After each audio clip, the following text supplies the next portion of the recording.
So we know that in the 1950s, the suburbs are going to grow. And we discussed before that this is going to have the effect of a white flight, where the white population is leaving the inner cities and they're moving to the suburbs, partially based on their car culture, spurred on by the highways, and the fact that those are the people that could get these specific loans from the GI Bill following World War II. And it's also going to be spurred on that white flight by specific policies, both at the federal and the local and the state levels, that are going to favor the white populations moving to the suburbs and prevent the black populations from moving there and other peoples of color. One of them is referred to as redlining. This is a kind of a complicated process where the government would only insure mortgages in areas that they thought were safe investments, not high risk. And it turns out that the high risk areas always tended to be the black population areas. So it's very difficult for people of color to get mortgages to buy homes to leave those more poor areas. That also means that they're not able to build any generational wealth, right? Because most of the family's wealth comes in the form of a house that you build equity on. Like I said, it's a little complicated, but this policy of redlining and preventing the people of color from leaving the city and moving to the suburbs is going to have an impact on generational wealth for decades.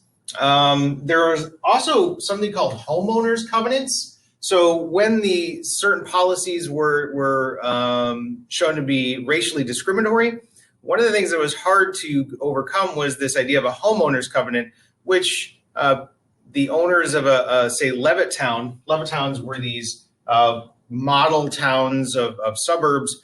They were forced to sign a contract that said that they wouldn't sell their home to anybody but a white family, which kind of blows my mind today. But this was only practiced 70 years ago, 60 years ago, even more recently than that. So by the end of the 1950s, only about 5% of the population in the suburbs were people of color.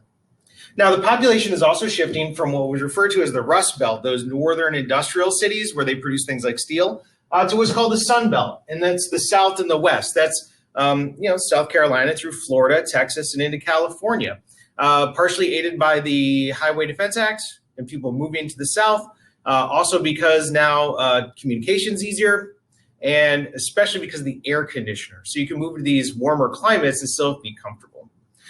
So that shifting population we're going to see is going to have a huge impact on politics as we go further along here. The first example of the suburbs is going to be called the Levittown. And the thing that the Levittowns are often criticized for is conformity.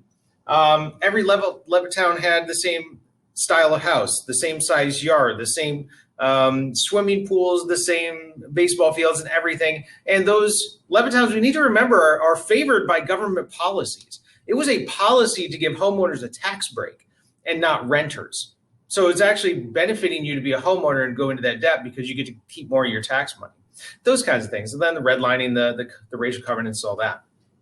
Now, in the suburbs, one of the cultural pieces of this is that women are expected to fall back into that traditional role of homemaker. We called that the cult of domesticity at one point. And the women are expected to go and be back into that traditional homemaker role. And it's going to be reinforced by the baby boom. As more children are being born, I think it's somewhere around 4 kids on average per family, it was expected that women stayed home to raise those kids, thus reinforcing the idea that they should be homemakers. So the baby boom, which was brought on by the growing economic boom, is going to reinforce the idea that women should be in the home taking care of the kids, not going out of the workplace. That said, about 30% of the women were out there, and the percentage is higher among women of color. There's also a return to religion. Now, this is important because religion is kind of like a roller coaster. It's not like everybody was Christian in the country. And there is a return to religion partially brought on by an evangelical fervor coming out of World War II. However, more importantly, it's because of its a reaction to the Cold War. The United States is fighting against what they saw as godless communists. So if we're going to be angry about the godless communists, then a lot of the population in the United States felt that they needed to go back to church. And remember, it's not until the mid-1950s that the words "under God" are actually added to the Pledge of Allegiance. And that's not because of anything other than the fact that we're fighting the godless communists. And the guy who proposed that said it would be a way not to bring religion back to the country, but to fight communism.